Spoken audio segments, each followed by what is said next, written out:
Chapter 2 air and water. आज की इस वीडियो में आप लोग एयर एंड वाटर से रिलेटेड काफ़ी कुछ सीखने वाले हो। तो सबसे पहले मोस्ट इंपॉर्टेंट पॉइंट बता देता हूँ, कीप इन योर माइंड।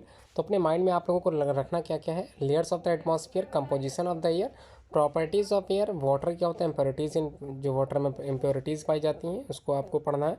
और प्योरीफिकेशन ऑफ वाटर, किस प्रकार से प्योरीफाई कर सकते हो आप दूषित पानी को। ठीक है, ये सब कुछ आज की इस वीडियो में आप लोगों को मिलने वाला है, सब कुछ जानकारी प्राप्त होने वाली है। तो चलिए स्टार्ट करते हैं। Air is all around us, मतलब एयर जो होती है, जो वायु है, ये हमारे आसपास पाई जाती है। We can not live without air. हम लोग बिना ऑक्सीजन के या बिना एयर के बिल्कुल भी नहीं रह सकते। द गैसियस एनवेलप, एनवेलप मतलब लिफाफा होता है।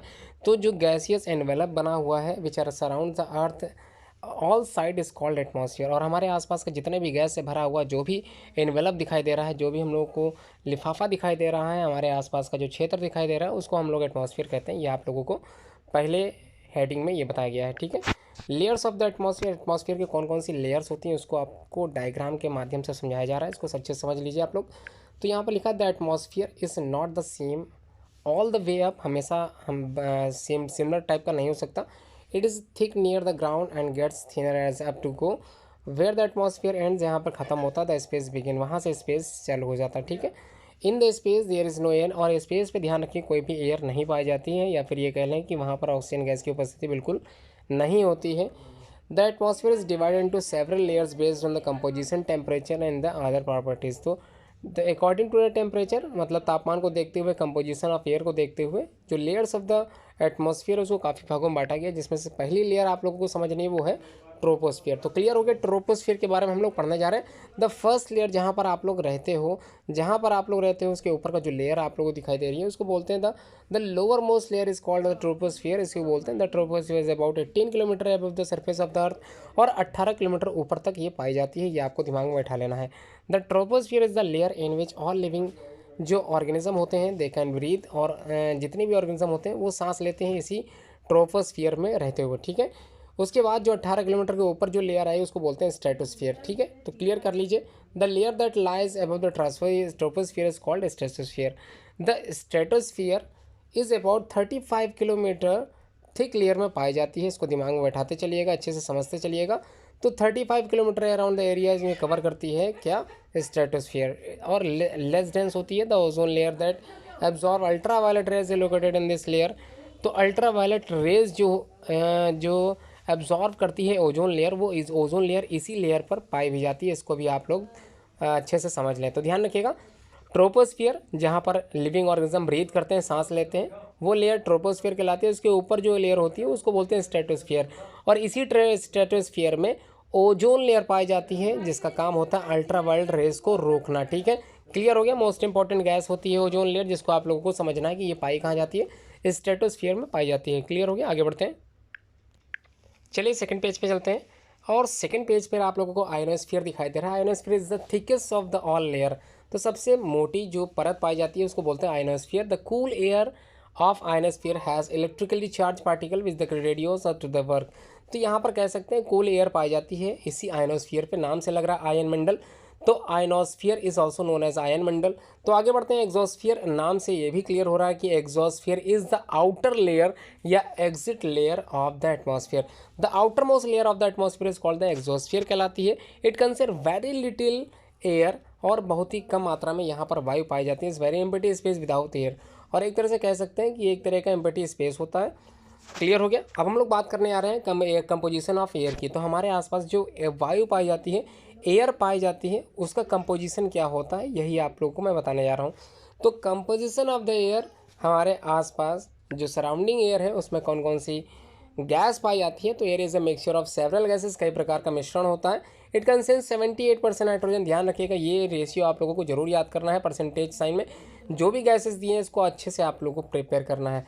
तो इट कंटेन्स 78% नाइट्रोजन गैस होती है, और 21% ऑक्सीजन गैस होती है, 0.9% आर्गन होती है, और जो रिमेनिंग पार्ट जो बचा हुआ है 0.033 कार्बन डाइऑक्साइड गैस की मात्रा होती है, और लास्ट में बचा कुचा हिस्सा जो कुछ भी है 0.67% ये अदर गैस होती है।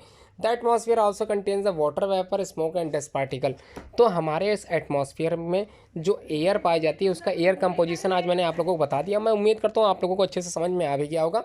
तो फिर से एक बार बता देता हूँ कि 78% नाइट्रोजन होती है, 21% ऑक्सीजन होती है, 0.9% ऑर्गन होती है और 0.33% कार्बन डाइऑक्साइड की मात्रा होती है।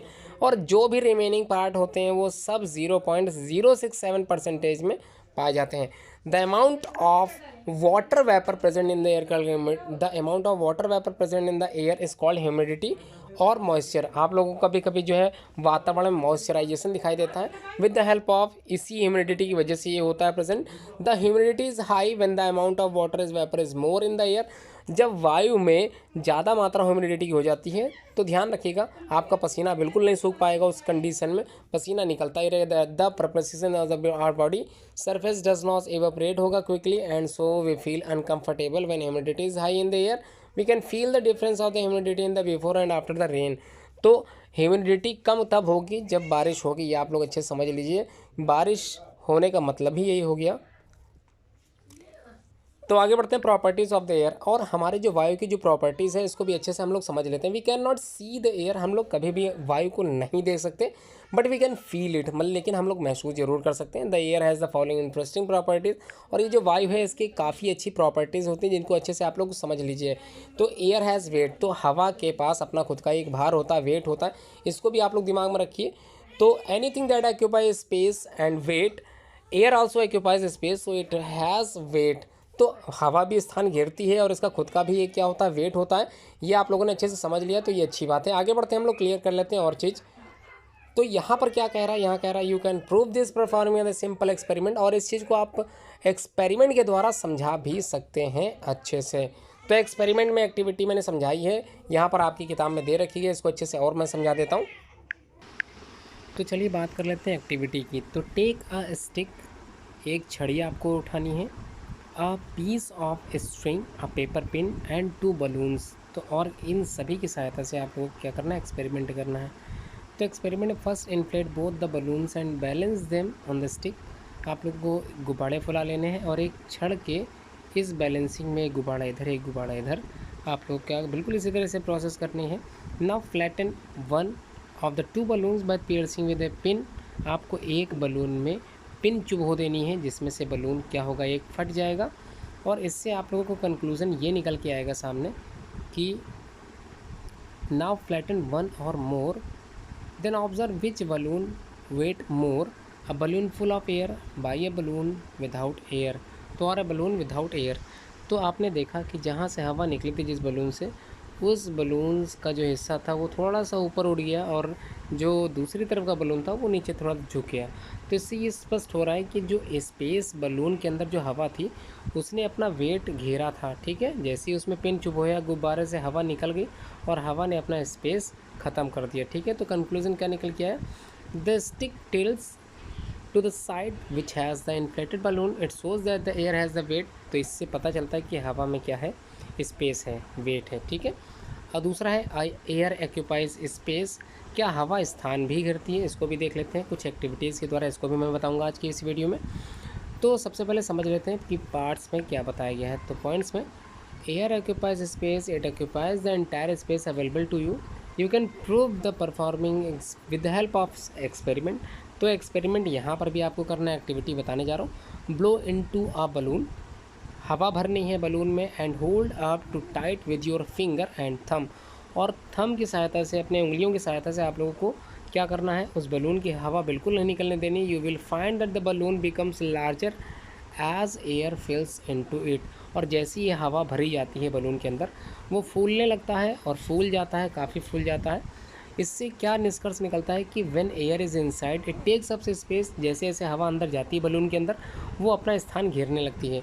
It shows that air occupies space. और इससे स्पष्ट होता है कि जो हवा है वो स्थान घेरती है।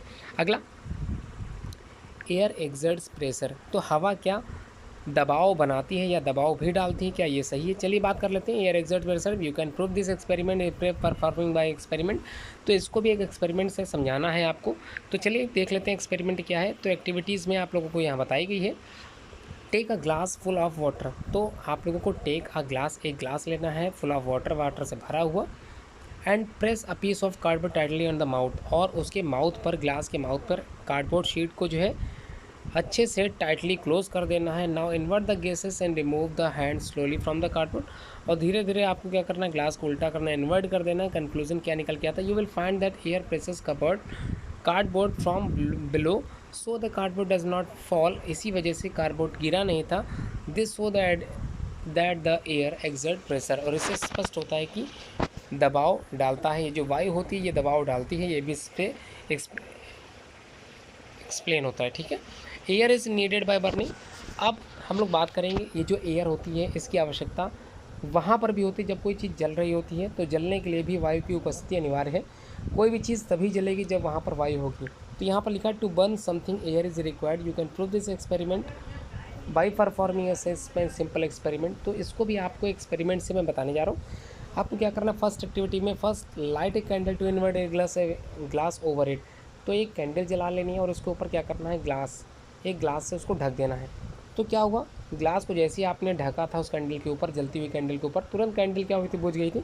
इससे स्पष्ट होता है, you will see that the candle Burns until the air inside the glass is used up the so that the air is essential for the burning. और जैसे ही वहाँ उस ग्लास के अंदर की ऑक्सीजन खत्म हुई, तुरंत वो कैंडल बुझ गई। तो इससे स्पष्ट हो रहा है। अब हम लोग बात करते हैं वाटर के बारे में। तो वाटर क्या है, water is also precious gift for us.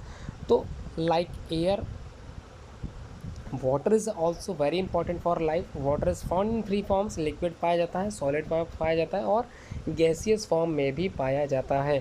तो लिक्विड में कैसे पाया जाता है, water that we get from the taps, wells, hand pumps, pond, rivers and etcetera the other water bodies in the liquid form. तो इन सभी जगह से हमको लिक्विड वाटर प्राप्त होता है। जबकि सॉलिड कहाँ से प्राप्त होगा, ice is the solid form of the water, we get ice when we freeze water in the refrigerator. Ice is anywhere in Antarctica region. तो आपको ये जो सॉलिड आइस है ये आपको अंटार्कटिका रीजन पे मिल जाएगी, और साथ में रेफ्रिजरेटर के अंदर आपने जो पानी को ठंडा करने के लिए, जमाने के लिए रखा था, वहाँ पर भी आपको ये आइस वाटर मिल जाएगी। गैस फॉर्म में कहाँ से मिलेगी, तो water vapours of steam is gaseous form water. तो जो भाप निकलती है ये क्या होता है, गैसियस फॉर्म ऑफ वाटर होती है। ये तो आपके घरों में भी मिल जाएगी, आप जब चाहें तब बनाना चाहो बना सकते हो। अब इस पानी में जो इम्प्योरिटीज़ पाई जाती हैं, इम्प्योरिटीज़ इन वाटर, तो इसको भी देख लेते हैं। तो water that we get from rain, जो पानी हमको बारिश से मिलता है, कुआं से मिलता है, समुंदर से मिलता है, तालाब से मिलता है, नदियों से मिलता है, इन सभी में सैंड घुली रहती है, बालू घुली रहती है, डर्ट पार्टिकल घुले रहते हैं, गंदगी और शुद्धि घुली रहती है, जर्म्स घुले रहते हैं। All this substance are called impurity. इन सभी को हम लोग बोलते हैं इम्प्योरिटीज़। तो ध्यान रखिएगा, इम्प्योरिटीज़ पानी में घुली रहती है। There are two types of impurities of the water. There दो तरह की इम्प्योरिटीज़ होती हैं, एक सॉल्युबल इम्प्योरिटीज़ और एक इनसॉल्युबल। तो एक पानी में जो घुल जाती है, एक उस तरह की इम्प्योरिटीज़ होती है, और एक पानी में घुलती नहीं है, वो होती नॉन सॉल्युबल इम्प्योरिटीज़। क्लियर हो गया, आगे बढ़ते हैं। तो क्या होती है सॉल्युबल इम्प्योरिटीज़, तो सॉल्युबल इम्प्योरिटीज़ क्या होती है, are the ones that get dissolve in the water, जो पानी में घुल जाती है। जैसे एग्जांपल की बात करें, शुगर और salt, these are the common example of soluble impurities. Insoluble की बात करें तो those that do not get dissolve in water, for example sand and soil etcetera.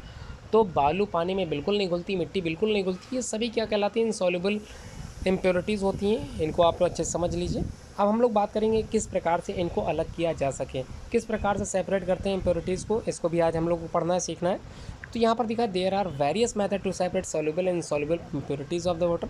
तो कई तरह के मेथड होते हैं जिनकी वजह से हम लोग क्या कर सकते हैं, सॉल्युबल और इनसॉल्युबल इम्प्योरिटीज़ को अलग कर सकते हैं। तो पहला है सेडिमेंटेशन। तो सेडिमेंटेशन भी एक प्रोसेस होती है जिसमें इम्प्योरिटीज़ को अलग किया जाता है। कैसे करते हैं इसको अच्छे से हम लोग समझ लेते हैं। तो sedimentation, in this method water is first allowed to stand as large sedimentation tanks or undisturbed where all the large insoluble solid particles settle down at the bottom। तो क्या होता है, जो अशुद्धियाँ होती हैं, एक हमने क्या किया, सेडिमेंटेटरी टैंक में पानी को रोक लिया, रोकने के बाद उसको कुछ समय के लिए छोड़ दिया खुला, उसके बाद उसमें इम्प्योरिटीज़ अपने आप नीचे क्या होती हैं, बैठ जाती हैं और ऊपर ऊपर का जो पानी होता है उसको हम लोग बाहर निकाल लेते हैं। तो ये हो गया सेडिमेंटेशन प्रोसेस। अब बात करते हैं दूसरे प्रोसेस की जिसका नाम है फिल्ट्रेशन प्रोसेस। तो फिल्ट्रेशन की बात करें तो नाम से लग रहा है फिल्टर की सहायता से, फिल्टर पेपर की सहायता से हम लोग फिल्टर करते हैं, पानी को छान लेते हैं। तो separation of insoluble impurities with the help of filtration paper, इसको बोलते हैं filtration. Sand is separated from the water using filtration method. तो सैंड को हम लोग बिल्कुल अलग कर सकते हैं, बालू को अलग कर सकते हैं with the help of sand paper filtration से। In this process a circular piece of filter paper is taken and folded twice to make a cone. और उसी फिल्टर पेपर का कोन बनाते हैं, उसको ग्लास के ऊपर रख देते हैं और पानी को छान लेते हैं। This paper cone is kept inside a funnel, funnel के ऊपर रखा जाता है। A breaker is kept through the funnel, the sand is retain in the filter paper and clean water is poured in the bucket. ठीक है, तो baker में हम लोगों ने क्लीन वाटर को निकाल लिया और बचा कुचा जितना ही गंदगी थी वो सब फिल्टर पेपर में जम जाएगी। ठीक है, अब बात करते हैं एवोपरेशन की। द नेक्स्ट स्टेप है, नेक्स्ट प्रोसेस है एवोपरेशन। तो इससे भी हम लोग क्या करते हैं, प्रोसेस है ये भी एक तरह की प्रोसेस है। इससे हम लोग क्या करते हैं, इम्प्योरिटीज़ को अलग करते हैं। तो evaporation, the solution of sand and salt and sugar is separated from the by heating it till the all the water. तो यहाँ पर एवोपरेट कराते हैं, मतलब पानी को गर्म करते हैं और उसका भाप बना के हम लोग क्या करते हैं, पानी को बाहर निकाल लेते हैं। ठीक है, इन दिस मेथड शुगर या फिर सॉल्ट को left behind the evaporating dish हम लोग वापस से प्राप्त कर सकते हैं। अगर पानी में चीनी घुली है, पानी में नमक घुला है तो वापस से हम पा सकते हैं, क्योंकि वाटर की प्रॉपर्टीज़ होती है, उसको जैसे जैसे आप गर्माओगे वैसे वैसे वो भाप बन के उड़ जाएगा। ठीक है, ये उसकी प्रोसेस होती है। नेक्स्ट है डिस्टिलेशन प्रोसेस। तो डिस्टिलेशन प्रोसेस कंसिस्ट 2 स्टेप में वेरी करती है। तो 2 स्टेप आपको फॉलो कराना पड़ेगा। तो पहला क्या है, water is evaporated in the distillation process by the heating. तो पानी गर्म करने के बाद क्या होता है, एवोपरेट करता है डिस्टिलेशन प्रोसेस के माध्यम से। उसके बाद स्टेप 2 में क्या करना है, the water vapour is taken back another flask called the condenser. तो कंडेंसर में क्या करते हैं, अनदर फ्लास्क में हम लोग इकट्ठा कर लेते हैं ear the cool to form water, और पानी को ठंडा करते हैं। The condenser is kept cooled by the circulating cold water. Using this method both the salt and water can be separated, अलग अलग हो जाते हैं सॉल्ट और water. This water collected in this purest form which is called the distilled water. अब जिस तरह का पानी हमने प्राप्त किया उसको बोलते हैं डिस्टिल्ड वाटर। इस डिस्टिल्ड वाटर को जो है, जिसमें मिनरल्स बिल्कुल नहीं होते हैं। अब बात कर लेते हैं प्योरीफिकेशन ऑफ वाटर। तो प्योरीफिकेशन ऑफ वाटर किस प्रकार से हम लोग प्योरीफाई करते हैं वाटर को। पहला प्रोसेस है बॉइलिंग प्रोसेस। तो बॉइलिंग का मतलब होता है उबाल लेना। तो boiling is the easiest and the simplest method, most common method of the purification of water. Boiling water is about 10 to 20 minutes kill germs in it. This boiling makes water safe for drinking. तो पीने के लिए शुद्ध पानी अगर आपको प्राप्त करना है तो आप लोग पानी को उबाल के पी सकते हैं ठंडा करके। ये क्लियर है। Distillation process make the water free from the germs. The water that undergoes through this process is purest form of water. तो इस प्रोसेस से भी, डिस्टिलेशन प्रोसेस से भी हम लोग पानी को शुद्ध रूप पानी का प्राप्त कर सकते हैं। उसके बाद क्लोरिनेशन है, क्लोरीन घोल देना। तो क्लोरीन केमिकल सब्सटेंस होता है। In chlorination method the tablet of chlorine is added in the contaminated water. तो दूषित पानी में क्या करते हैं, क्लोरीन की गोली घोल देते हैं where the water is to be clean. और इससे भी क्या होता है, हमारा पानी जो होता है वो साफ़ हो जाता है। क्लोरीन टैबलेट के जंस make it the water pure. और क्या करते हैं, पानी को शुद्ध बना देते हैं। यहाँ पर आप लोगों ने जो जो कुछ पढ़ा था ये सब कुछ आप लोगों ने इस चैप्टर के माध्यम से काफ़ी कुछ सीख लिया। इसको एक बार आप लोग रिवाइज जरूर करिएगा। अब यहाँ पर मैं कुछ एक्सरसाइज क्वेश्चन है उसको भी मैं समझा देता हूँ, आप लोग अच्छे से समझ लीजिए कि आंसर कैसे ढूंढना है। तो पहला क्वेश्चन है, air is a mixture of. तो वायु है किस चीज़ का मिक्सचर है। यहाँ पर सेवरल गैसेज दे देखिए, आपको बताना कौन सा आंसर सही है। दूसरा है, beside gases air also contains. और क्या चीज़ होती है एयर के पास। The lower most layer of the atmosphere is called. जो सबसे लोअर मोस्ट होती है वो कौन सी लेयर कहलाती है, ये आपको बताना है तीसरे क्वेश्चन में। उसके बाद the outer most layer of the atmosphere is called. जो आउटर मोस्ट लेयर होती है उसको क्या कहते हैं। ट्रू फॉल्स में पहला है, the layer that lies below the troposphere is called the stratosphere. तो जो लेयर सबसे निचले सतह पे होती है ट्रोपोस्फियर के, क्या उसको स्ट्रेटोस्फियर कहते हैं। अगर हाँ तो सही है, ठीक है, अच्छी बात है। नहीं है तो क्यों नहीं है, कि बताना आपको। Second question, anything that occupy space has weight. तो जो कुछ भी स्थान घेरेगा क्या उसके पास अपना खुद का भार हो सकता है। अगर आपको लगता है यस तो आप ट्रू लगा सकते हैं। Water is found in 3 forms. क्या सही है, वाटर को हम लोग 3 फॉर्म्स में प्राप्त करते हैं। फोर्थ है, soluble impurities are the ones that do not dissolve in water. तो सॉल्युबल जो होते हैं वो डिजॉल्व नहीं होते, क्या ये सही होगा। फिफ्थ है, distillation makes water free from germs. तो डिस्टिलेशन की प्रोसेस की वजह से हम लोग प्योर वाटर प्राप्त कर सकते हैं, क्या ये सही होगा। Tick the right option of the given questions. तो यहाँ पर कुछ ऑप्शंस दिए हैं, उसको आपको सही चूज़ करना है। तो पहला है the atmosphere is divided into, कितने लेयर में बांटा गया ये आपको बताना है। सेकंड है the gases envelope of the air surround the अर्थ, कितने लेयर्स में बना हुआ है, साइड्स इज कॉल्ड एटमॉस्फेयर कहलाता है। एयर कंटेन्स कितने % नाइट्रोजन, ये मैंने बताया आप लोगों को। और एयर एग्जर्ट्स, क्या चीज़ एग्जर्ट करता है, फोर्स या फिर प्रेशर, ये आपको बताना है। आखिरी क्वेश्चन है separation of insoluble impurities with the help of filter paper, इसको क्या कहते हैं, क्या सेडिमेंटेशन कहलाता है या फिर फिल्ट्रेशन कहलाता है, ये आपको बताना है कि क्या कहलाता है। यहाँ पर choose and fill the option. तो पहला क्वेश्चन है the dash process consist of 2 step, तो 2 स्टेप में पूरी होने वाली प्रोसेस कहलाती है कौन सी, ये आपको मैंने बताया था। The dash layer is called troposphere, तो ट्रोपोस्फियर की लेयर को कहलाती है, क्या कहलाते हैं।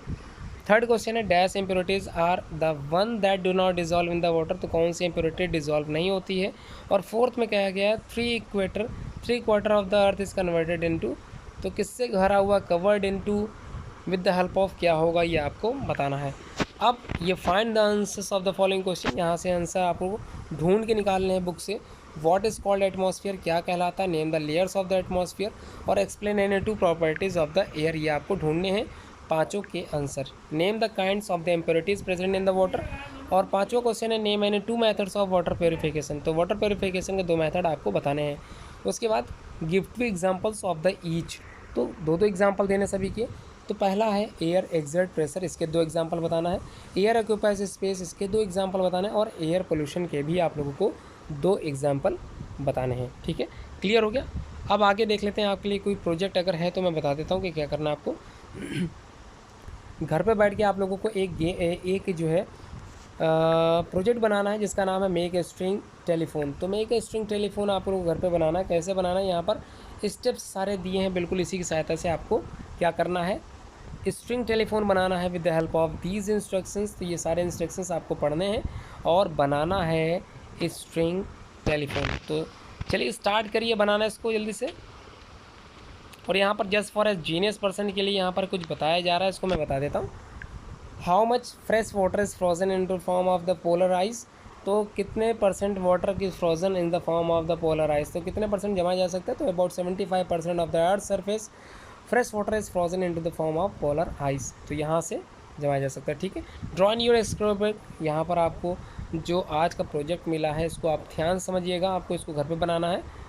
बिल्कुल इसी तरह जैसे इंस्ट्रक्शन दी है इसको घर पे बैठ के बनाइए और इसको ग्रुप में ज़रूर भेजिए। तो वीडियो कैसी लगी कमेंट में कमेंट करके ज़रूर बताइएगा।